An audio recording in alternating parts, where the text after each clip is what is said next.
안녕하세요. 굿모닝 성공투자의 아침 김은수 앵커입니다.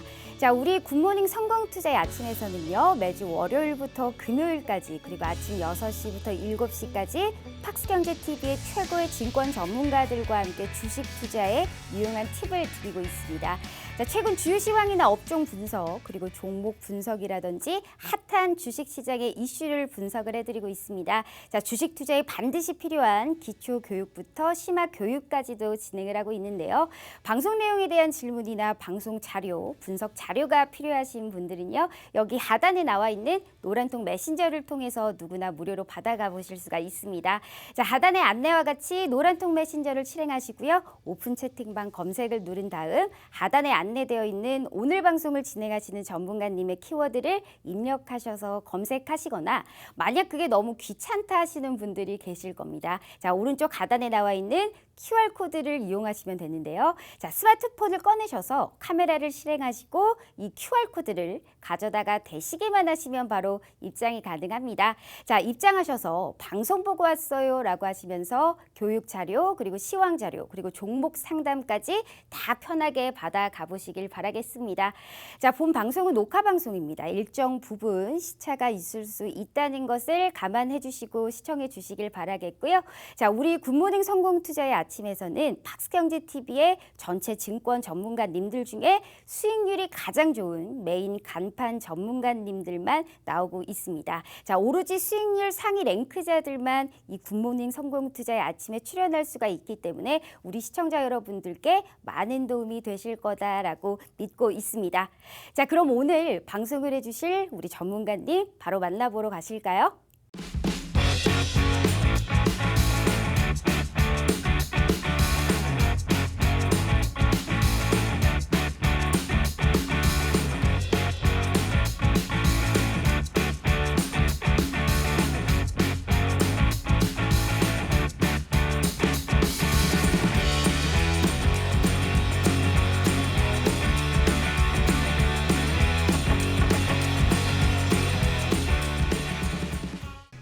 네, 안녕하세요. 굿모닝 성공투자 아침의 칼리 전문가입니다. 네, 지금 시장 움직임을 한번 좀 보시면요. 14,600대까지 급락을 보여줬다가 고점 대비 낙폭을 크게 가져가다가 지금 다시금 재차 반등하는 움직임이 좀 강하게 나와주고 있고, 이 반등에 대한 성격으로 본다라고 하면요. 사실상 어쨌든 지금은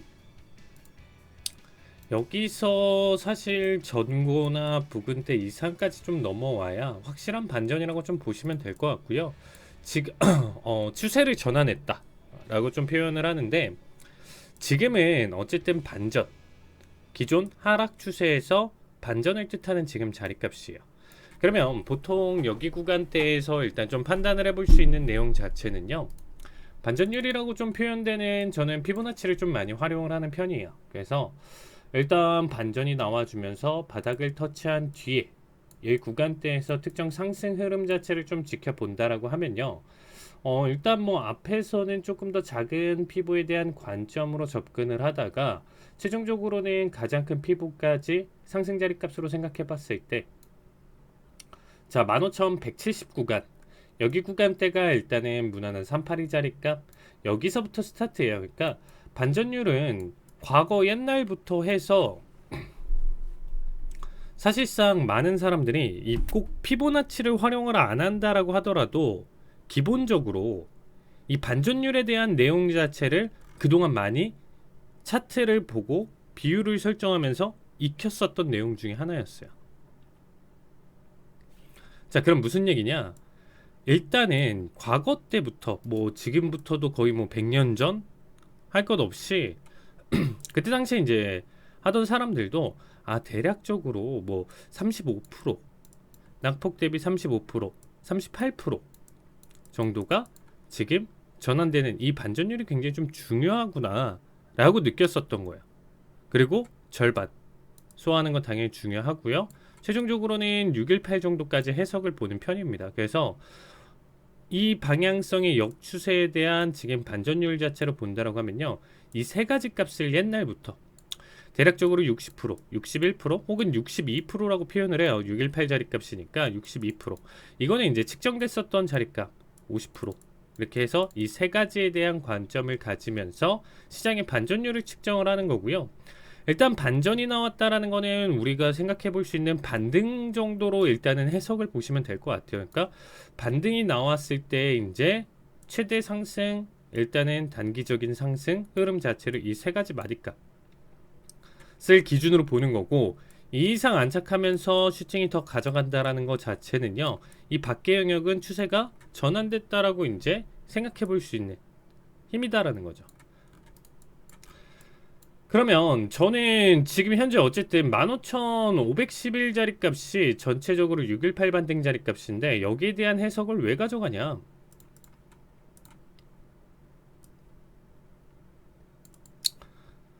지금도 보시면요, 618 자리 값 기준으로 382, 0.5, 618 자리 값 기준으로 지금 어쨌든 시장가가 0.5 자리 값을 돌파하고 안착했다 보니까 추가 상승 여력이 남아있다라는 표현을 여기까지 가져가는 거고요. 혹여나 여기 이상 돌파하면서 이 자리 값을 안착하는 결과가 나와준다라고 하면요, 이거는 추세에 대한 전환에 대한 관점인 거고, 앞으로의 먼 미래를 조금 더 근 미래를 생각해 봤을 때 이러한 상승에 대한 그림까지 그릴 수가 있다라는 거죠. 하지만 일단 500대까지만 지금 상승 자리값을 가져가고 여기서 제한된 움직임을 보여준다라고 하면요, 여기서부터는 낙폭이나 매도세 자체가 계속적으로 이어질 가능성이 높다라고 보시면 되겠죠. 자, 여기까지 이해가 되셨나요? 그러면 지금에 대한 자리 해석을 일단 좀 가져가는데, 저 역시도 이 바닥 구간대에서의 반등 자리값은 많이 생각하면서 매수에 대한 대응 자리값 해석 잘 가져가면서 성공적인 매매를 이끌어 갔었는데, 현 시점에서 지금 수요일에서 이제 목요일 넘어가는 새벽 시간대에 가장 최근에 큰 이슈가 있었죠.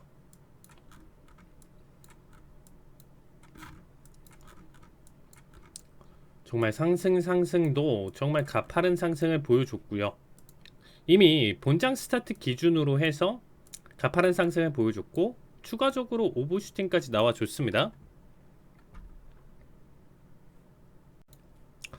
네, 추가적으로 오버슈팅까지 나와준 상황인데, 자, 여기에 대한 결과는 뭐였냐면 엔비디아예요. 엔비디아.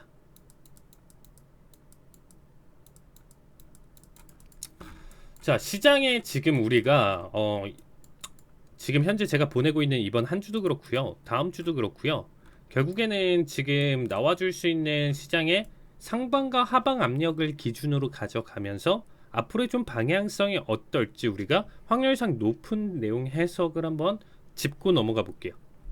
그러면 시장에서 지금 상승을 불러일으킬 만한 내용 자체는요, 뭐가 있을까요? 상승을 좀 불러일으킬 수 있을 만한 내용 해석으로 찝을 만한 포인트가 있을까요? 지금 시장에서? 당연히 엔비디아 실적, 그리고 발표. 사실 이제 어제 나오기 전까지는 이게 이제 어떻게 보면 상승 기대감을 가지면서 볼 수 있었던 내용이었고요. 실질적으로 이 내용 자체가 서프라이즈, 어닝 서프라이즈까지 기록하면서 가파른 상승세를 이끌어 갔습니다. 그러면 지금 우리가 원래 좀 상승에 대한 내용 자체로 좀 놓고 본다라고 하면요, 지표 발표 결과가 있을 거고요, 기본적으로. 그러니까 이제 우리가 해석 볼 수 있는 내용들 중에 이제 여러 가지가 있겠지만, 상승이든 하락이든 어쨌든 지금 상승을 좀 포커스로 맞췄을 때 일단은 지표 내용 자체가 있을 거고요, 실적 내용이 있는 거고요, 그 다음에 뭐 사실 굵직한 연설이 있을 거고요, 미국 내에서 지금 우리가 나스닥을 보고 있으니까 정치적인 이슈 내용 자체가 사실 상승을 불러일으킬 수도 있고 하락을 불러일으킬 수 있어요. 연설 같은 경우는 보통은 FOMC나 그쵸, 파월이 이번 뭐 잭슨홀 미팅에서 나와주는 뭐 연설이라든지 이런 부분들이 영향을 끼칠 것이고, 보통은 우리가 상승을 견인하는 요소, 하락을 견인하는 요소가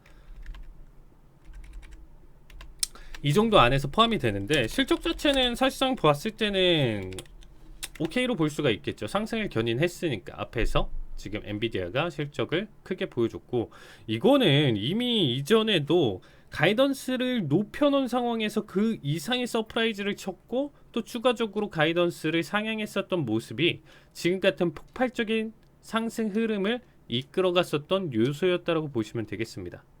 근데 이제 좀 최근 지표로 좀 놓고 본다라고 하면요, 오히려 이제 기저 효과가 많이 낮아진 상황 속에서 헤드라인 CPI나 이제 코어 CPI, 그 이제 PC 물가 같은 경우도 사실상 단기적으로 좀 지표 같은 경우는 지금 좀 단기적으로 갖기가 어려운 상황이죠. 상승을 불러일으킬 만한 지표 내용 해석으로 일단 좀 본다라고 하면요, 단기적으로 기대감 갖는 내용 자체가 많이 없는 상황이에요.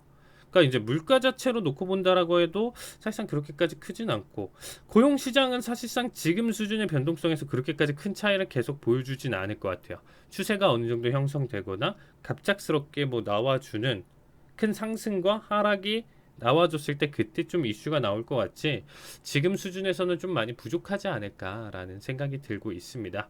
그 다음에 이제 뭐 연설 같은 경우는 연설이 사실상 굉장히 좀 애매한데요.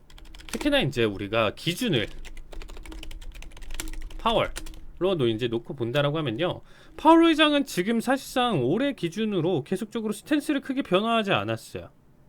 2% 벌다. 지금 어떻게 보면 올해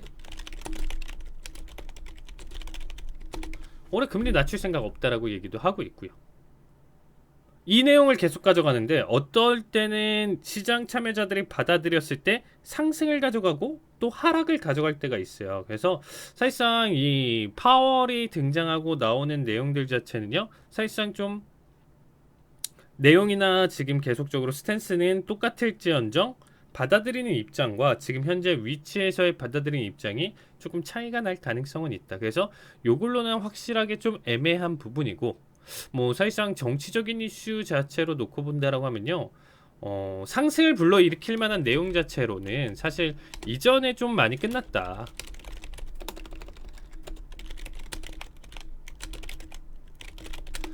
왜냐면 기본적으로 부채 한도 협상, 이제 뭐 디폴트 우려가 나왔을 때 이제 부채 한도 협상을 가져가면서 타결이 되고, 또 그만큼 바로 사용을 해버리다 보니까 쭉 들어 올려주는 모습. 그러니까 이미 사실 쓸 수 있는 카드는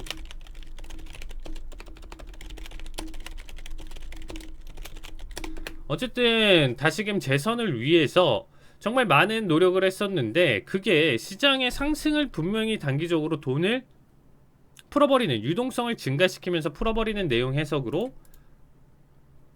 상승을 이끌었었던 내용들이 이미 7월 이전까지 해서 올 상반기를 그렇게 강력한 상승장으로 이끌었을 때 이미 다 사용을 했다라고 저는 좀 보고 있어요. 자, 개인적인 생각입니다. 사실상 뭐 이제 중국 쪽의 이제 협상이라든지 이런 부분들이 훨씬 더 이제 부드럽게 매끄럽게 잘 되고, 거기서 리스크 자체가 많이 줄어든다라고 하면요, 이거 역시도 지금 현재 상승으로 다시금 더 크게 불러일으킬 만한 요소 중에 하나입니다. 근데 지금 가능성으로 우리가 좀 놓고 본다라고 했었을 때, 일단은 우리가 지금 증시가 상승을 계속적으로 이끌어가는 요인을 찾는 거잖아요. 그러니까 이 내용으로 지금 놓고 본다라고 하면요, 이 부분 자체는 이제 좀 앞에서 많이 끌어올렸어요. 이미 상반기 때 만 초반에서부터 16,000까지 들어올렸으면 지수 자체가 올 1월 기준으로 60% 가까이 올라간 거랑 똑같은 거죠. 나스닥 선물 기준으로 본다라고 하면. 그러면 이 기준으로 지금 이 내용 자체들은 이미 많이 썼다. 거의 다 됐다. 한계에 좀 다다르지 않았나라는 생각이 들고 있고요. 연설 자체는 사실상 저는 중립. 어쨌든 내용 자체가 매파적이든 비둘기파적이든 참여하는 시장 참여자들의 해석이 계속 갈려지기 때문에 이거는 상황에 따라서 좀 다를 것 같고요. 가장 좀 중요했었던 건 결국에는 이 상승이 엔비디아 실적에 대한 기대감으로 앞에서 올라왔고요. 그 다음에 실적 자체가 발표가 됐는데 서프라이즈를 보여주면서 정말 다시금 AI 이슈랑 테마가 가득하게 지금 시장에서 다시금 활활 타오르면서 상승을 견인할 가능성이 있겠죠. 그러면 사실상 이 내용 하나로 끌고 가야 된다라는 거예요. 지금 나머지 이슈나 내용에서 놓고 본다라고 하면요, 상승을 가져갈 만한 요소 자체가요 그렇게까지 크진 않겠죠. 부양책이나 이런 부분들 자체가 정말 많이 썼기 때문에 더 이상의 내용 자체 좀 없을 거고, 파월 같은 경우는 이번 잭슨홀에서 어떤 느낌은 가져갈진 모르겠지만 결국엔 금리 인하는 저는 가져가긴 힘들다라고 보고 있거든요. 그러면 금리 인하에 대한 키랑 지금 다시금 유동성을 공급한다? 이거는 좀 말이 안 된다라고 보시면 되겠습니다. 그래서 이것도 일단 빼고 실적 자체만 하나 남겨놓고 지표 자체로 본다라고 하면 그래도 지금 가장 또 이 파월과 좀 내용을 가져갈 수 있는 부분 중에 하나지만, 어쨌든 지금 단기적인 지표들 내용 해석으로는 물가를 강력하게 잡을 만한 요소 자체가 많이 없어졌다. 특히나 유가의 상승 자체가 계속적으로 이어지고 80짜리를 안착하고 혹은 90이나 100달러대까지 추세가 나와주는 하반기가 나와준다라고 하면요, 더 이상의 상승 흐름 자체를 잃어버릴 가능성이 높겠죠. 오히려 지금 9월, 11월, 12월 남은 FMC 일정 중에 여기서 금리를 올릴 가능성도 높아지는 결과로 바뀌기 때문에 상승에 대한 지금 모멘텀 자체로 보여주기는 힘들 것이라고 지금 예상을 하고 있습니다. 어디까지 확률이에요? 뭐 지표가 안 좋게 나왔는데 어제자 뭐 사실 구매자 관리 지수 자체가 지금 세계적으로 안 좋게 나와주고, 그 다음에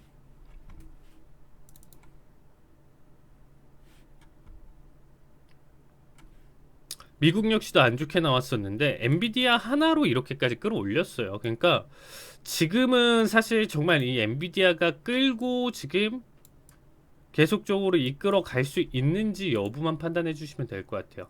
그래서 실적 발표 전에 기대감으로 3% 올렸고요. 실적 발표로 8%, 거의 뭐 10% 가까이까지 올렸다가 지금 등락폭을 보여주고 있는데, 와, 연고점을 또 갱신을 하면서 가볍게 480을 갱신하면서 511 부근대까지, 520 부근대까지도 올라왔다가 내려왔다 지금 좀 변동성을 가져가고 있습니다. 하지만 사실 여기까지일 가능성도 있는 거고, 추가적으로 기대감 때문에 더 수급 자체가 받쳐질 것인지, 혹은 여기에서 차익 실현 매물이 강하게 나와주면서 앞으로 하락을 또 견인하는 요소가 될지를 한번 좀 지켜보시면 좋을 것 같습니다. 자, 일단은 지금 일부에서 좀 설명드렸었던 거는요, 상승에 대한 요소 자체는요, AI, 엔비디아 뭐 이 테마 기준으로 지금 불러일으키는 이 상승 자체가 얼마나 될지는 사실 몰라요. 근데 이게 지금 어쨌든 지표는 무시할 수 있을 정도로 강력한 상승 힘을 일단 앞에서는 보여줬었다. 이 정도로만 봐주시면 될 것 같습니다. 자, 2부에서는 일단은 하락에 대한 내용들 가지고 일단 한번 좀 설명드려 보도록 하겠습니다. 2부에서 뵙도록 하겠습니다.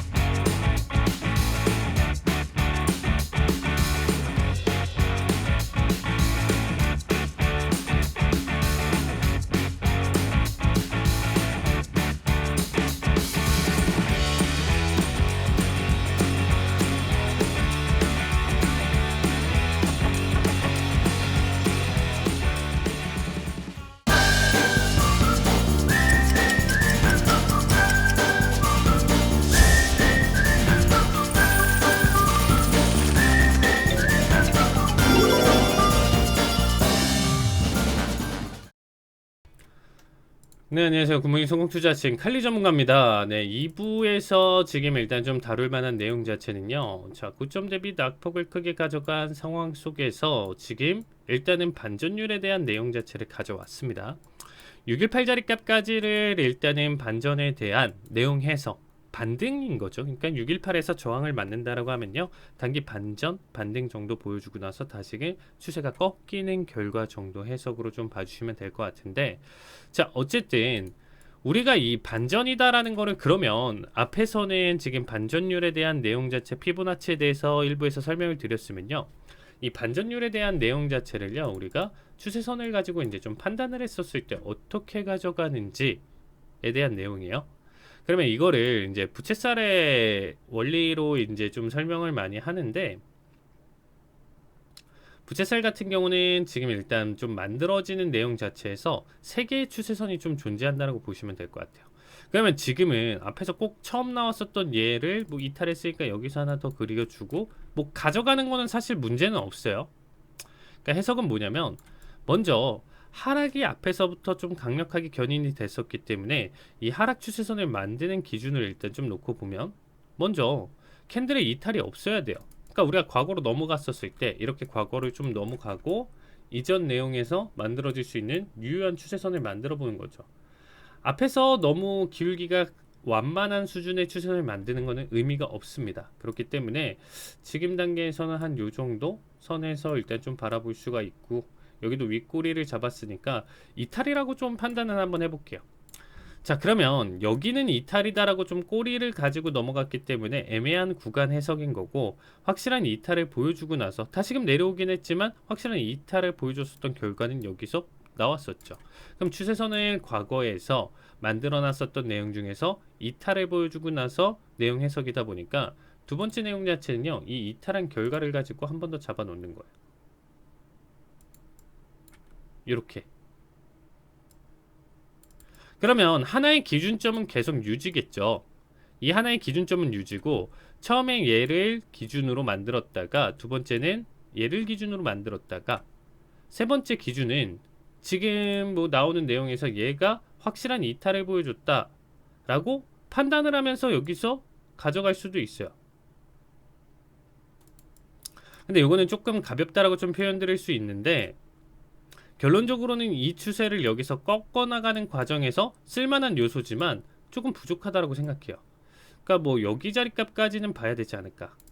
얘는 이탈이 없다라고 했고 확실한 이탈 뒤에 리테스트 다시금 추세 상승을 불러일으켰기 때문에 제가 만들어졌었던 지금 일단은 부채살을 기준으로 좀 판단을 해봤을 때 우리가 어느 타이밍에서 매수 자리값을 잡았으면 좋았나 라고 할 때 이렇게 세 가지를 기준으로 일단은 판단을 하는 거예요. 그러니까 우리가 사실 최바닥을 알고 여기에서 바로 매수를 잡고 14,600에서 매수를 잡고 지금까지 바라봤다라고 하면 대략적으로 뭐 거의 900포인트, 1000포인트 가량의 수익을 낼 수 있는 구조인 거고 900 정도만 된다라고 하더라도요. 지금 일단은 900포인트 정도만 된다라고 하더라도 15,000을 기준으로 대략적으로 6%죠.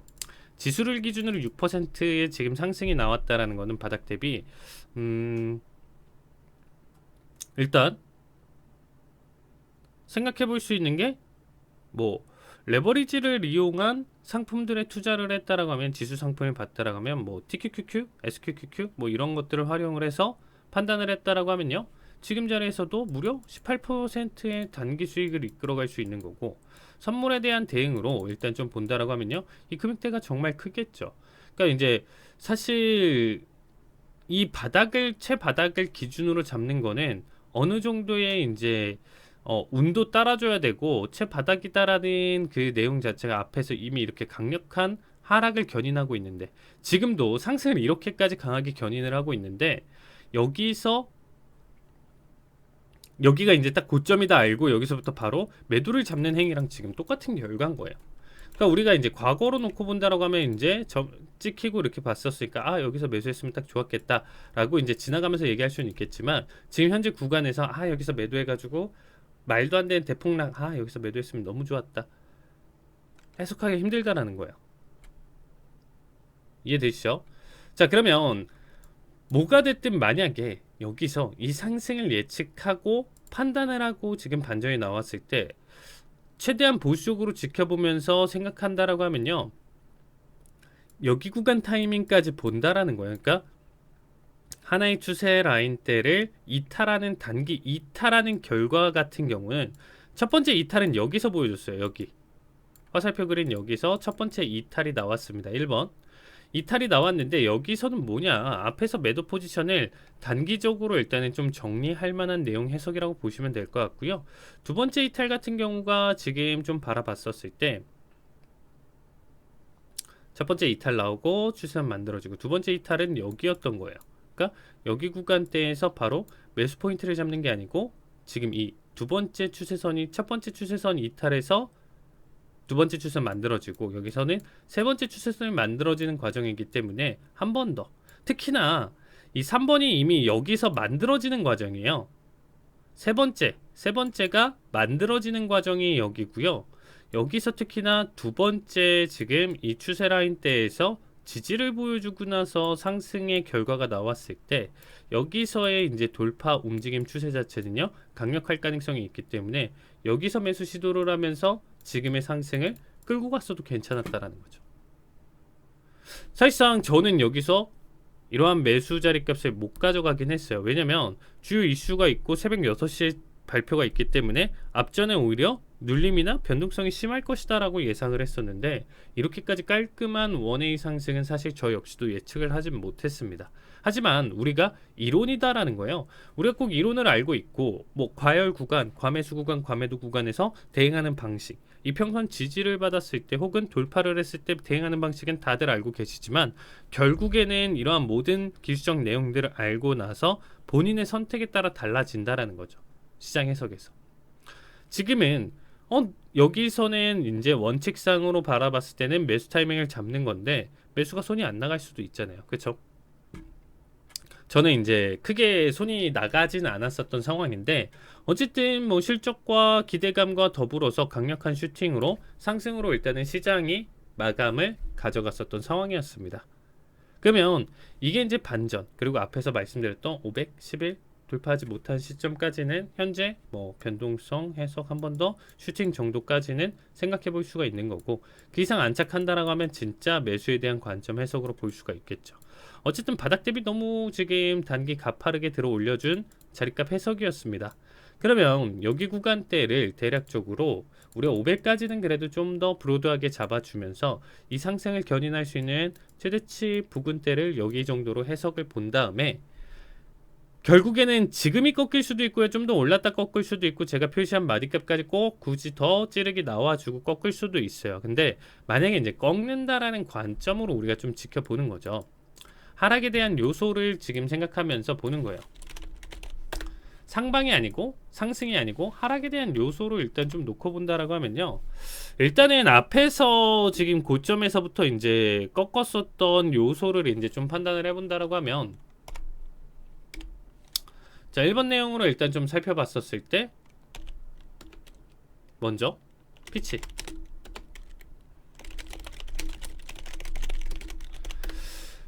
이제 미국 신용등급 하락이 있었어요.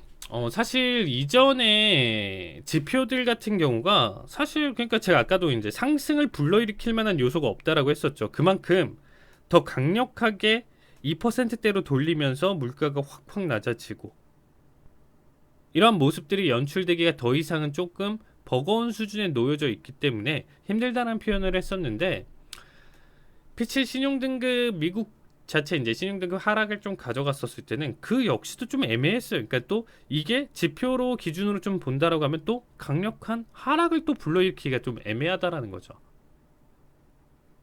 하락도 아니고 상승도 아니고 그러니까 뭔가 추세를 뒤집을 만한 내용 해석을 가져가기 좀 힘들었었는데 그거에 대한 추세를 고점에서부터 지금 꺾었었던 16,060 기준에서 14,600대까지 강한 하락을 보여줬었던 내용 자체 해석으로 일단 좀 바라봤을 때 피치의 미국 신용등급 하락이 일단 가장 좀 우선순위였어요. 그러고 나서 두 번째로 무디스 너마저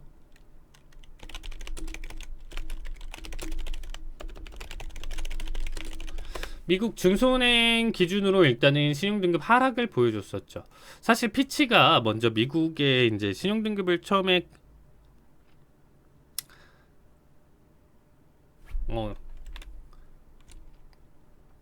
강등을 보여줬었을 때 강등을 일단 좀 가져갔었을 때 그쵸 강등 제가 위에 하락 써놔가지고 지금 머릿속에 하락만 있는 것 같아요. 피치의 미국 신용등급 강등과 무디스의 이제 중소은행 강등까지 나왔어요. 그러니까 처음에는 사실 피치 자체가 아시아권 위주로 이제 좀 보여주는 신용 평가사고 그 영향력이 이제 나머지 스탠다드 앤 퓨어스나 무디스에 비해 좀 약하다. 근데 네가 뭔데 우리 미국에 지금 미국 이렇게 탄탄하고 괜찮은 상황인데 니네가 뭔데 신용등급 강등해 하면서 막 이때는 좀 비난을 많이 받았어요. 근데 이제 무디스마저도 신용 등급을 강등을 하다 보니까 그런 얘기가 지금 쏙 들어갔죠. 거기에 더해서 한 번 더 피치 역시 미국 은행들 또 추가적으로 신용등급 강등을 했고요. 거기에 이제 스탠다드 앤 푸어스 S&P죠. S&P 역시도 강등을 불러일으키면서 지금 현재 미국의 신용등급을 낮춰가는 과정을 지금 계속 좀 보여주고 있는 상황이에요.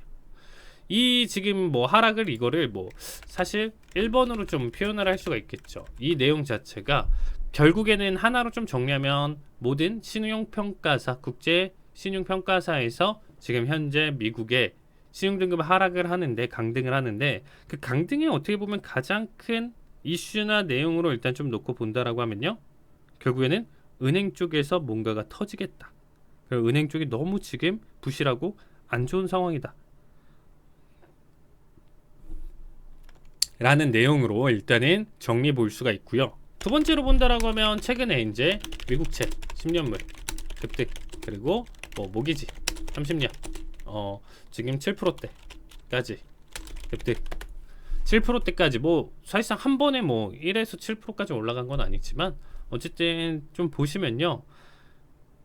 결국에는 이 30년에 이제 급등이 계속적으로 나와준다라는 거는 이자의 부담감이 늘어날 수밖에 없는 구조겠죠. 내 월급은 한정적인데 계속적으로 내 고정 지출과 쪼개서 얼마 뭐 저축 뭐 얼마는 소비 어떤 거는 뭐 때문에 사용을 하면서 우리가 보는 건데 사실상 이제 여기 안에서 포함됐던 대출 이자가 뭐 5%대는 50만 원이라고 그냥 가정을 해보면 50만 원이었던 게 갑자기 70만 원으로 뛰어버리다 보니까 이 20만 원에 대한 내용으로도 굉장히 애매해지는 사람들이 발생할 수가 있다라는 거죠. 정말 앞에서 저축도 못하고 딱딱딱딱 내면서 겨우겨우 생활을 하는데 이마저도 증가를 하다 보니까 계속 마이너스로 넘어갈 가능성이 있는 거고 내 월급으로 한계가 나올 수도 있는 상황이 발생할 거고 그럼 뭐 투잡, 쓰리잡 뭐 이렇게 뛴다던가 누군가는 뛴다던가 아니면 누군가는 파산을 한다던가 상황에 따라서 좀 다르겠죠. 어쨌든 이 내용 자체가 하방 압력으로 작용을 하는 거고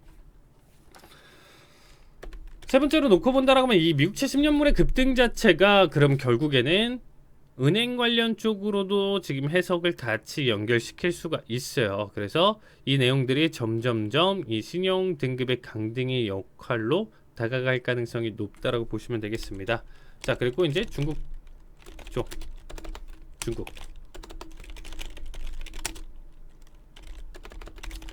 중국 부동산 업체 이제 파산과 그 다음에 사실 부동산 업체 이제 파산 내용들이 글로벌하게 중국판 리먼 브라더스라고 표현을 하죠.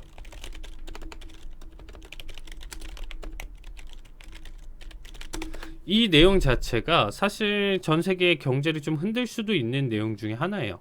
그리고 중국 쪽 상황이 너무 안 좋다. 중국 쪽 상황이 지금 너무 안 좋기 때문에 이 부분 자체가 사실상 어떻게 더 악재로 작용할지는 모르는 내용이에요. 그러니까 지금은 하락을 좀 견인할 수 있는 내용들이 이렇게 또 정리가 되고요. 네 번째, 더 이상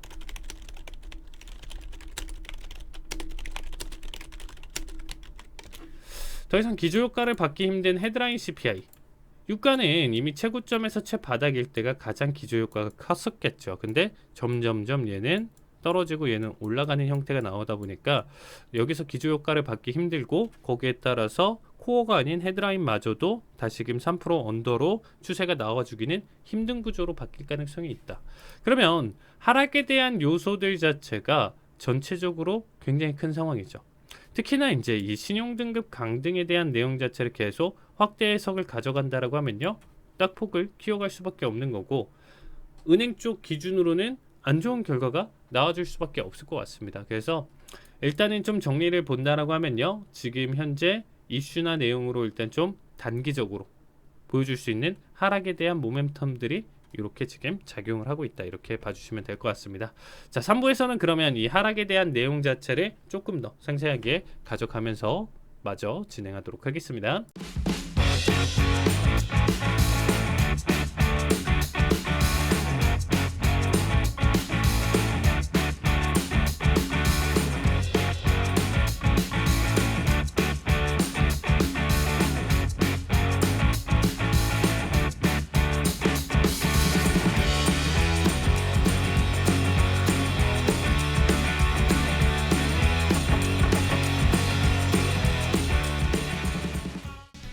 네, 굿모닝 성공투자 아침 3부 마저 진행하도록 하겠습니다. 네, 일단은 뭐 이런 내용들까지 지금 나와주고 있고 사실상 이제 뭐 제가 이제 파월 쪽에서는 지금 좀 상승이냐 하락이냐 완벽하게 좀 기대하기 힘들다라고 했었죠. 요거는 참여자 해석에 따라서 좀 상승과 하락 결과랑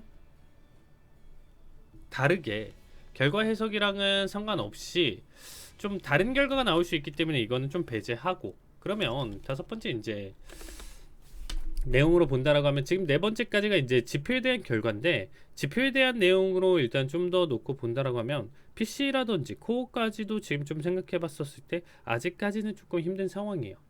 그러니까 이제 부동산 쪽 이슈가 얼마나 더 나아갈지는 모르겠지만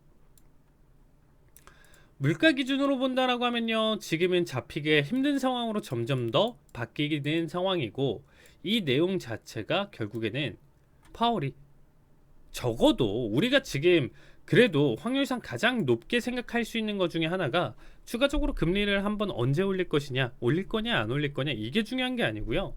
일단은 지금 현재 고금리가 유지되고 있는 상황이에요.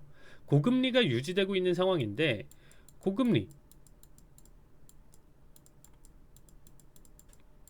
고금리 유지가 사실상 지금 현재 신용 강등이나 뭐 이런 모든 내용들에 다 포함시킬 수가 있고 하방 압력의 가장 큰 키워드가 될 가능성이 있습니다. 고금리를 유지하는 상태에서 적어도 올해 기준으로는 하락을 보여주기가 힘든 상황이니까. 자, 미국채 10년물 자체나 뭐 지금 현재도 다시 추세 돌리면서 상승을 계속적으로 끌고 가는데, 여러분들 객관적으로 한번 좀 놓고 보세요. 고금리가 유지되고 있는 현재 상황에서, 그리고 중소은행들의 지금 신용 강등이 계속적으로 나와주고 있죠. 그러면 요거는 제가 이제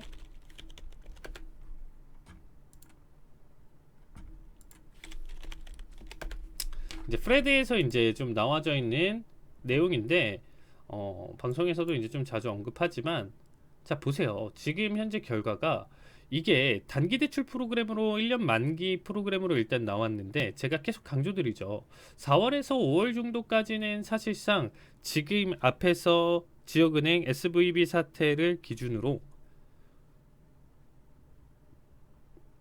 하면 안 됐었던 결과예요. 무슨 얘기냐면 결국에는 지금 은행들이 위험하고 은행부터 도미노로 무너질 가능성이 있으니까 미국 재정부랑 그 다음에 재무부랑 그 다음에 연준에서 이가 지금 나와줬었던 이 리스크를 소화하기 위해서 단기 대출 프로그램을 열어준 거죠. 앞에서는 없었잖아요.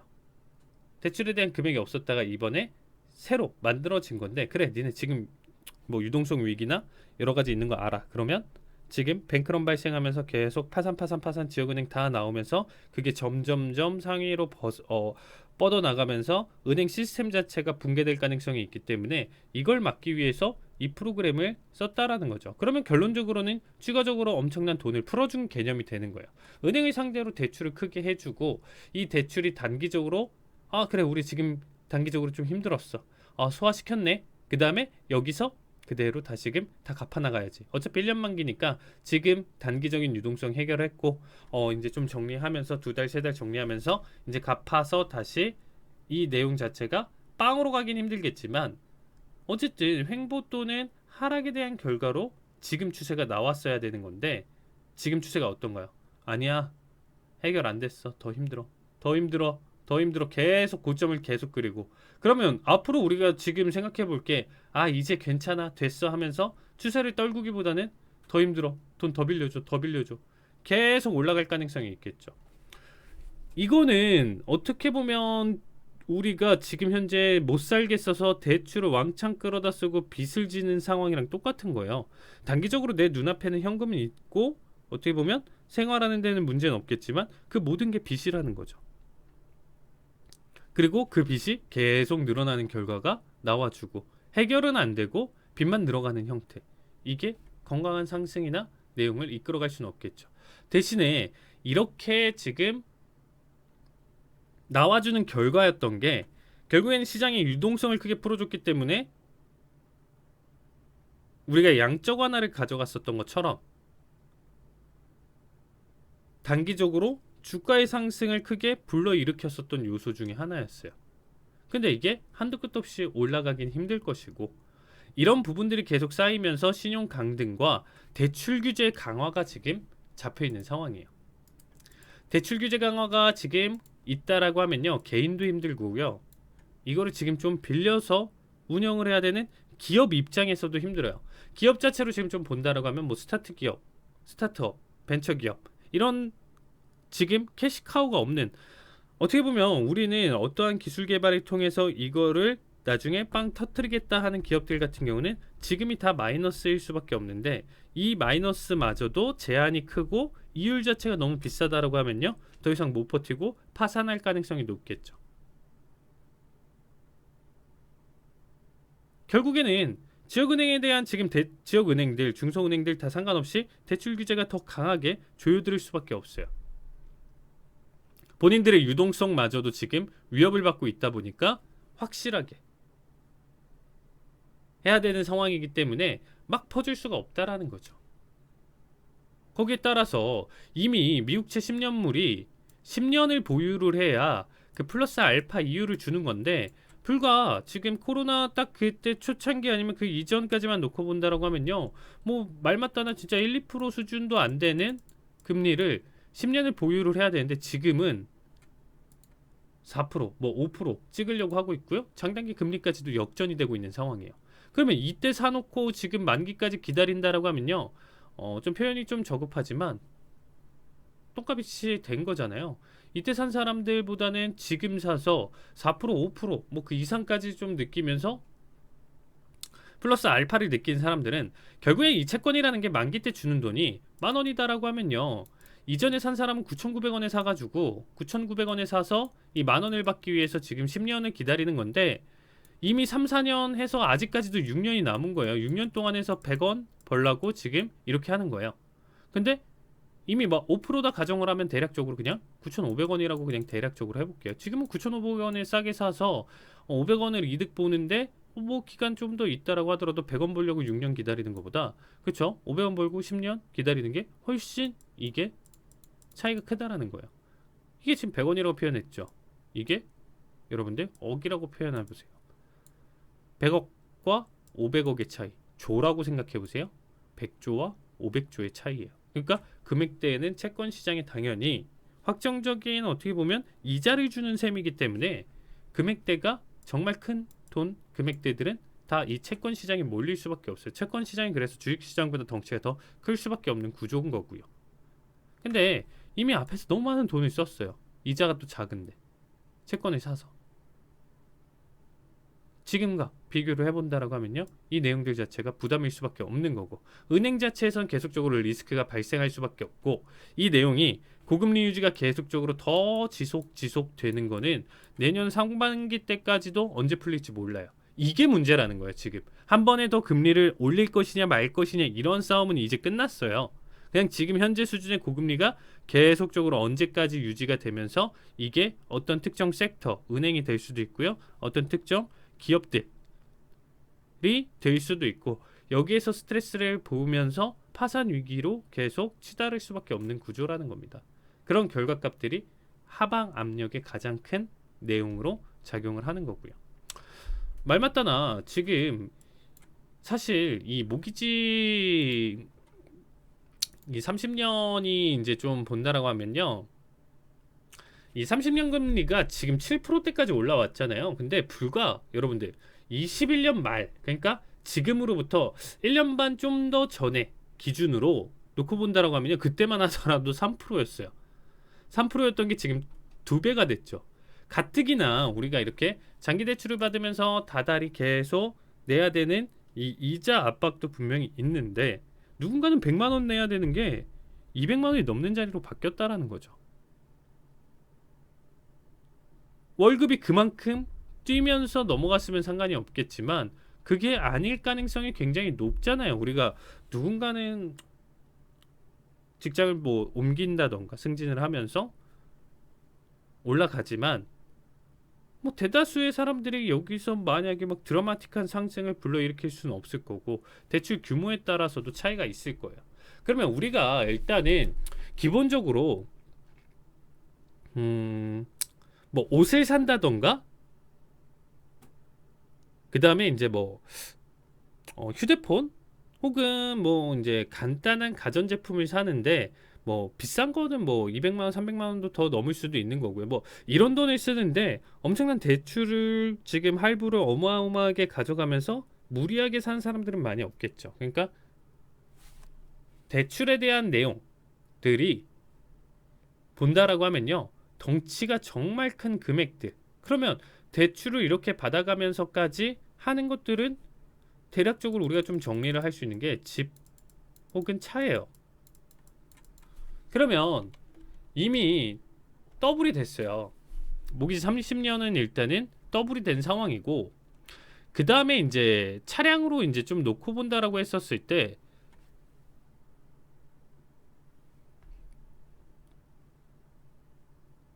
지금 현재 얘가 7% 오르듯이 자동차 같은 경우도 48개월 기준 자동차 할부 이율 자체가 이미 5월달 기준으로도 거의 8%대에 맞먹어요.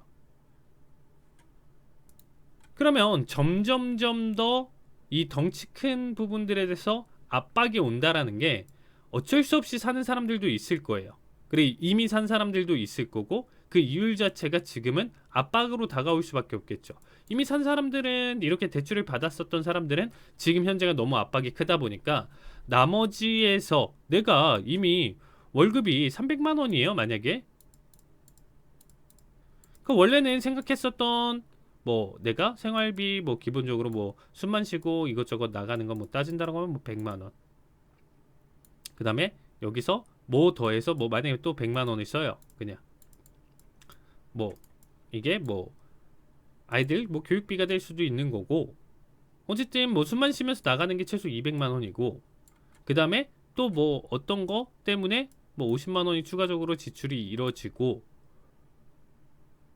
그 다음에 아니요, 그냥 여기까지 그 모든 지출이나 이게 이 200만 원 선이고, 100만 원이 지금 원래 차랑 집으로 해서 나가는 이율이라고 뭐 나중에 따져볼게요. 만약에 이렇게 이자로 따져본다라고 하면 여기서 이미 지금 거의 더블 수치가 됐으니까 200만 원이 여기서 만약에 들어간다라고 하면요, 여기서 100을 줄여야 돼요. 100만 원 줄이는 결과가 나온다라고 하면요, 뭐가 발생할 수 있을까요? 평소보다 제대로 못 먹을 것이고, 사고 싶은 거 제대로 더 옷이나 우리가 사치품 뭐 이렇게 생각할 수 있는 부분들을 소비가 더 줄여질 수밖에 없는 구조다라는 거죠. 그러면 지금은 소비가 어마어마하게 꺾일 가능성이 있고, 이 소비는 기업적인 이익으로 낙폭을 가져갈 수 있고, 이렇게 되면 기업 영업이익이라든지 매출이라든지 영향 끼치면 해고가 들어갈 수 있을 것이고, 이 해고된 사람들의 지갑이 닫히면서 또다시 악영향 사이클 경기 침체가 정말 크게 불러일으킬 가능성이 높다. 이렇게 봐주시면 되겠습니다. 그래서 지금 현재 모든 내용들을 통틀어서 엔비디아 하나 가지고 상승을 계속적으로 이끌어갈 것이다, 이런 모든 것들을 다 제끼고 AI 이슈와 지금 현재 시장의 광기를 이끌어가면서 상승을 계속적으로 유지할 것인지 하락을 어느 정도 생각해 볼지는 여러분들이 판단해 주시면 좋을 것 같습니다. 저는 그래서 하방 쪽에 확률상으로는 좀 더 높다라는 얘기 드리고요. 어쨌든 시장 바라보실 때 본격적으로 하락장이 나올 가능성이 있으니까 조심하시길 바라겠습니다. 오늘 내용은 여기까지 가져가고요. 다음 주에 뵙겠습니다. 감사합니다.